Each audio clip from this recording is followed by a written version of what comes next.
पति पत्नी दोनों सेठ था, बहुत बड़ा आदमी सेठ था। तो उसका 2 बेटा था। एक बेटा जन्म से अंधा था, छोटा वाला जो था वो जन्म से अंधा था। बड़ा वाला ठीक था, छोटा वाला जन्म से अंधा था। बेचारी को बड़ा चिंता रहता था सेठाइन को। डेली उसका सेवा पानी करती थी, सब कुछ उसको दिखता। आँख नहीं है तो कुछ नहीं है, कुछ नहीं है। आँख है मगर उसको पता नहीं है क्या देखना है। हाथ है मगर किस चीज़ को खाना है वो उसको नहीं दिखता था। बेचारी बड़ा चिंता में रहती थी।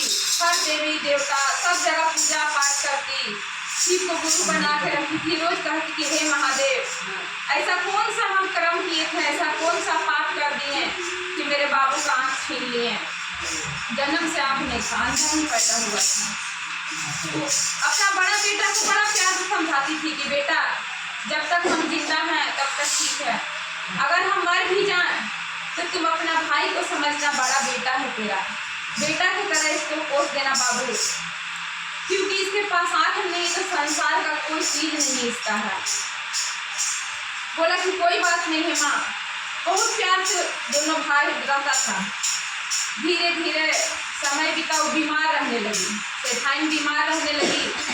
तो बोली कि सुनिए, अपने पति से बोली कि बड़ा बेटा का शादी कर दीजिए, अब कभी भी मेरा बुलावा आ जाएगा, हम हमेशा बीमार रहते हैं। सेठ सोचा कि चलो कोई बात नहीं है, बीमार है तो घर में तकलीफ भी हो रहा। बड़ा बेटा का शादी कर दी। लड़की बहुत अच्छी थी, आई तो बहुत अच्छी लड़की थी, हाँ सबका अच्छा से इज्जत पानी करती थी। धीरे धीरे समय बीता। बेचारी का जब समय मरने का आ गया तो बहू और बेटा दोनों से बोली कि बहू हम इसको तेरे जी में छोड़ के जा रहे हैं, इसको बेटा जैसा देखना रखना करना। बोली ठीक है माँ, कोई बात नहीं है। बोल तो दी, बेचारी मर गई। तो धीरे धीरे क्या हुआ, खाना नहीं देने लगी, खाना पानी नहीं बोलती कि दोसर अब क्या कर ना ले ले मरने का मर गई, कैसा पैदा करके गई थी, मेरा माथा पे रख दिया। कौन कर्म किए थे जो हम पैसा घर पर मिल गया, आए थे वो अंधा का सेवा करना पड़ता है, बहलना है, गिर गया है घिउआ। बड़ा उसको प्रोत्साहन कर लगे। धीरे धीरे पत्नी के न रहने पर न पति भी बीमार रहने लगा। सेठ भी कभी ठीक रहता था, कभी नहीं ठीक रहता था। जब उसका भी टाइम आ गया मरने का तो बहू और बेटा को बुला करके छोटा बेटा का हाथ बड़ा बेटा और बहू के हाथ में दे दिया कि बहू जब तक तेरी सास थी सब कुछ संभाली, उसके चल जाने के बाद हम इसका सेवा कर रहे थे, अब हमारा भी समय आ गया, चम्मच से गिर गया है, बीमार कर रहे हैं, तो अब तुम्हारे जिम्मे छोड़ के जा रहे हैं, इसको बेटा के धरा दीजिए ना दो तीन बोली नहीं। हाँ पापा कोई बात नहीं है, मगर ऐसा मत बोलिए। समय बीता 2-4 दिन के बाद मर गई। बेटा बड़ा रोया, बीमार थी तो सब करती थी, पापा भी करते थे। पता नहीं अगर भाभी सिखाएगी पढ़ाएगी तो भाई भी मेरा कुछ करेगा कि नहीं करेगा, पता नहीं कब तक हम किसी के सहारे रह पाएंगे। मन ही मन भी वहाँ जब उसकी माँ चर्चा से आती थी तो बेटा को कहानी सुना सुना के उसका मन बहलाती थी, तो वो भी मने मने बोलता था कि हे भोलेनाथ, अगर कचरा करना होगा मेरी जिंदगी में तो हमको भी अपने माँ पापा के पास पहुँचा दीजिएगा। रोज यही वो सोचता था, बोलता था। जब भाई जाने लगा काम पे, जब वो काम पे चल जाए तो ये रोज उसको मारना पीटना, देवर को रोज मारती पीटती, झुटकारती, खाने के लिए नहीं देती।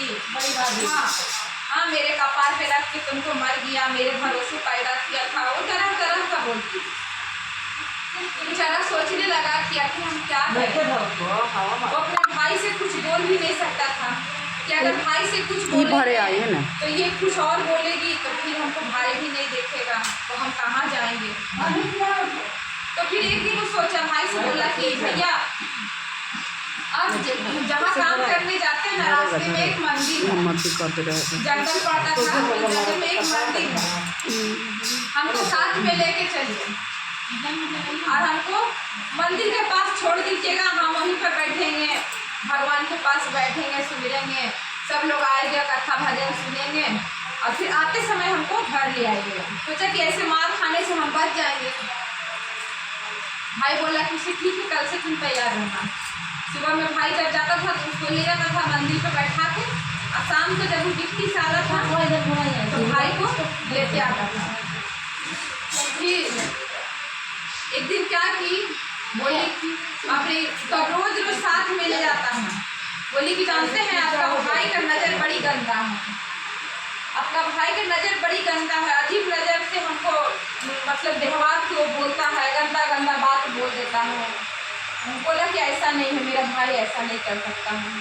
तो तरह तरह का वो बोलता है, हमको मजाक पसंद नहीं है, एकदम गंदा गंदा मजाक करता है। भाभी अपना भाई को बोल रही, पति को बोल रही मनाने के लिए। हाँ, तो एक काम कीजिए, आप इसको जाके कहीं जंगल में रख दीजिए, और नहीं तो फिर हम जहर खा के मर जाएंगे, लेकिन हम इसके साथ नहीं रहेंगे। भाई अपना भाई से जाके बोला कि भाई तुम्हारी भाभी ऐसे ऐसे बोल रही है। भाई बोला कि कोई बात नहीं भैया, वो जहर खा के क्यों मरेगी, आप एक काम करिए, हमें उसी मंदिर के पास छोड़ दीजिए जंगल पे। तो भाई बोला कि सो ठीक है। जब ले गया वहाँ भाई एक कुटिया बना दिया, घेर घार करके, बांस में घेर करके एक कुटिया बना दिया। दिन भर वो भजन कथा गाना खूब अच्छा करता था। उसकी माँ करती थी ना, तो आके घर में खाती थी, समझाती थी ताकि वो खुश रहेगा। अब वही काम रोज करता था। लोगों का भीड़ लग जाता था वहाँ पर देखने के लिए, सुनने के लिए कि इतना अच्छा अच्छा ही कथा सुनाता है। अंधा लड़का एक बैठा है कि गुरु का भजन बड़ा अच्छा गाता है, कथा सुनाता है। जंगल में पूरा भीड़। भाई बोला कि हम रोज नहीं आएंगे तो हम नौकर के द्वारा तुमको खाना रोज भिजवा देंगे। भौजाई देखी कि रोज रोज नौकर से खाना भिजवा देता है। और जब नौकर आता था तो भाई पूछता था कि मेरा भाई कैसा है, बोले बहुत अच्छा है, और इतना अच्छा अच्छा वो भजन करते हैं, कथा करते हैं कि लोग वहाँ भीड़ लगा रहता है, लोगों का गाँव भीड़ से लगा ना रहता है। पढ़ी साले मीटिंग नहीं लाए। तो बोले कि हाँ, लेकिन लाए नहीं, ध्यान में अब नहीं ऐसा रहा। क्या हाँ, करें, जो इन लोग का रिश्ता हम फिर से तोड़ दें। बोला कि सुनिए ना, हम खाना वाना बना करके उसको बच्चा होने वाला था, तो बोली कि जा रहे ये खुशखबरी हम देवर जी को दे करके आएंगे। बोली कि हम भी जरा देखे जा करके तो जंगल में क्या कर रहा है, कैसे रह रहा है। खूब सुंदर सुंदर खाना बनाई, अब बना करके उसमें जहर मिला दी, अब मिला करके ले गई तो बोली कि देवर जी हम आपके लिए खाना लाए हैं, बाबू खा लीजिए, और आप चाचा बनने वाले हैं इसीलिए आज हम अपने हाथ से लाए। पूरा खुश हुई, वो भी खुश हुआ पूरा।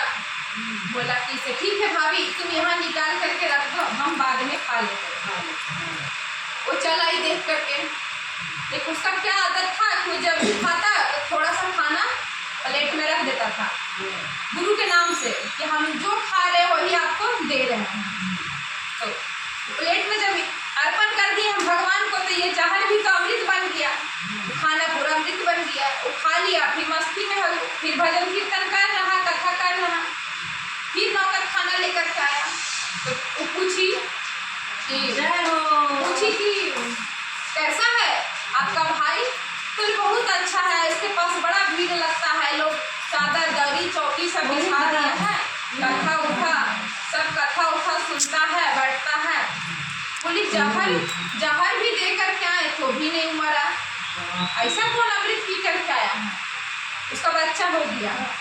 बच्चा हुआ तो जब सब कुछ छठी छड़ा हो गया तो बोली कि आज खीर में जहर मिला के ले जाए। खीर बनाई और बच्चा को अपना पति को दे दी, इसको घर में रखिएगा, आप देखिएगा, हम देवर जी को खीर बना के खिला करके आते हैं, उनको भी तो पता चलना चाहिए कि भतीजा हुआ है। तो बड़ा खुश होता था कि चलो मेरी पत्नी मेरा भाई के लिए इतना सोच रही है। ले करके गई, जब वो ले करके गई वहाँ खीर को, तो बोली बाबू आपका भतीजा हुआ है और हम खीर बना के लाए आपके लिए। तो पूरा खुश हुआ, बोला कि सब ठीक है रख दीजिए भाभी। बोला आज देखते हैं कैसे नहीं मरेगा। और वो भूल गई कि हम पूरा तपेला में जहर डाले थे। नहीं उसको याद नहीं रहा कि हम पूरा तपेले में जहर दे के बनाए हैं खीर। पहला बार तो जहर खीर उसका खाना में मिला के गई। भोलेनाथ देखते हैं। अब उसका बच्चा यहाँ भूख से खूब रोने लगा तो उसका बच्ची को समझ में नहीं आया। वो देखा तपेला में पूरा पतला दूध वाला खीर था, उसी में से वो चम्मच से दूध निकाल के बच्चा को पिला दिया। 2-3 चम्मच जब पिलाया तो बच्चा का मुंह से पूरा झाग आने लगा। उसके बाद भौजाई क्या की, बोली कि हम आप परोस देते हैं। बोली कि ठीक है परोस दीजिए। खाना खीर को पत्तल में परोस दिया। अब फिर वो क्या किया, थोड़ा भगवान के नाम से निकाल दिया कि हे महादेव जो मिला है हम खा रहे हैं और आपको खिला रहे हैं। फिर वो खीर बन गया अमृत। खाते खाते क्या हुआ कि बोली जब देखी कि खाने लगा तो बोली कि अब हम जा रहे हैं घर, बाबू रोएगा। बोले कि ठीक है, चल गई घर। जैसे घर आई तो द्वार पर पूरा भीड़ लगा हुआ है कि बच्चा मर गया। तो बोली कि क्या हो गया मेरे घर में इतना भीड़ है। तो बोली तुम्हारे बच्चे का मुंह से पूरा झाग आ रहा है, वो खीर खा लिया उसमें जहर था। बोले अभी 6 दिन का मेरा बच्चा है, वो खीर कैसे खा लिया? 6 दिन का बच्चा नहीं खीर खाएगा। अंदर आए तो उसका पति बोला कि तुम तब ये भूख से रो रहा था, तपेला में दूध खीर बना हुआ था, उसमें से हम दूध छान के चम्मच इसको पिला दिए। अब वो पूरा पटकाने लगी, रोने लगी। भाई को उसका ध्यान आया, उसका भाई को ध्यान में आया। देखिए मौला के 10 गाँव के हम लोग का 2 गो। उसका भाई को ध्यान आया कि यही खीर मेरा भाई को दे के आई है, कहीं वो भी ना मर जाए। बच्चा को छोड़ दिया, भाई के पास दौड़े गया। भाई के पास गया तो भाई तो खूब अच्छा से इतना बच्चा था, खा ही रहा था, मंदिर ज़्यादा दूरी पे नहीं था। गया उठा करके पत्थर को फेंक दिया। बोला भाई इसको मत खा, जहर है। बोला जहर है, मैं तो तब से खा ही रहा हूँ भैया।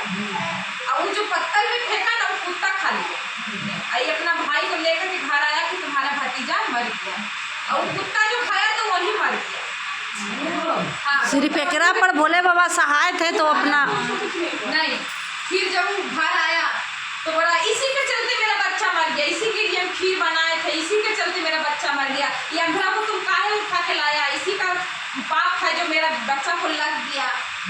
तो भाई उसका बोल रहा है कि भाभी अभी ये समय नहीं है कि आप हमको पोसिए, हम तो आपसे खीर नहीं मांगे थे, मगर आप लेके गए। अभी अच्छा होगा कि आप बच्चे पे ध्यान दीजिए, इसको हॉस्पिटल ले जाइए, ये ठीक हो जाएगा। बोले तुमको देखेंगे तो मेरा बच्चा मर जाएगा, ऐसे ही मर जाएगा। वो बोला कि ये कुछ नहीं करेगी।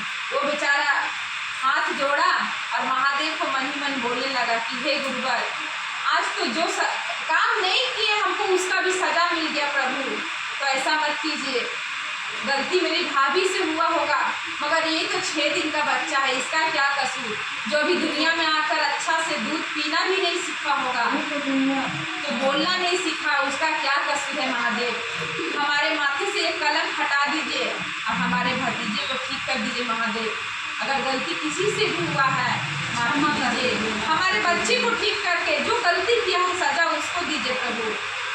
इतना बोल करके और जैसे ही उन्होंने बच्चा को उठाया ले जाने के लिए हॉस्पिटल, बच्चा रोने लगा तो भाई बोला कि तुम ठीक से बोलो कि जहर कौन मिलाया था खीर में?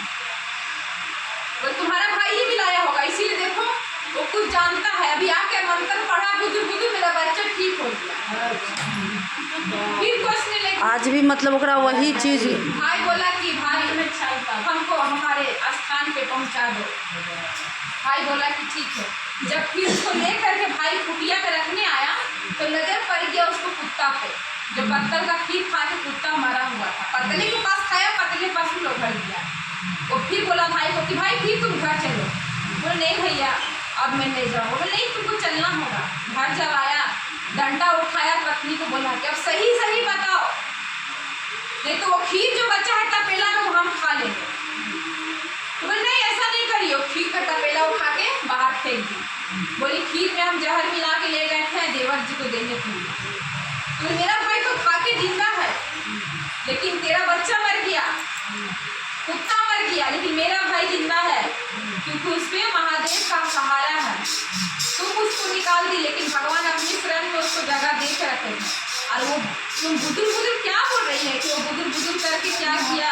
वो तो गुरु से तुम्हारे बच्चे के लिए दुआ मांगा, तेरा बच्चा बिना दवा का ठीक हो गया।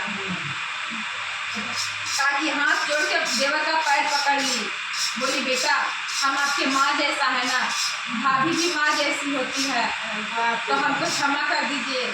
बोली कि आप माँ भी बन गए और हमसे माफ़ी भी मांग रहे हैं। माँ का भी पैरों में नहीं गिरती माफ़ी। अब जब माँ का नाम लिए हैं तो मेरे सर पे हाथ रखिए, मेरे कदम में पैर हाथ मत रखिए। उसको गले से लगा ली, बोली कि हमसे गलती हो गया बाबू, आज से मेरा 2 बेटा रहेगा, आप बड़ा बेटा है और ये मेरा छोटा बेटा है। इतना करके वो गुरु के दरबार में गई, क्षमा मांगी और सुख शांति से रहने लगी। हर हर महादेव। चढ़ाए भोला बड़ा निकल आगे, चढ़ाए भोला बड़ा निकल आगे, निकल आगे तू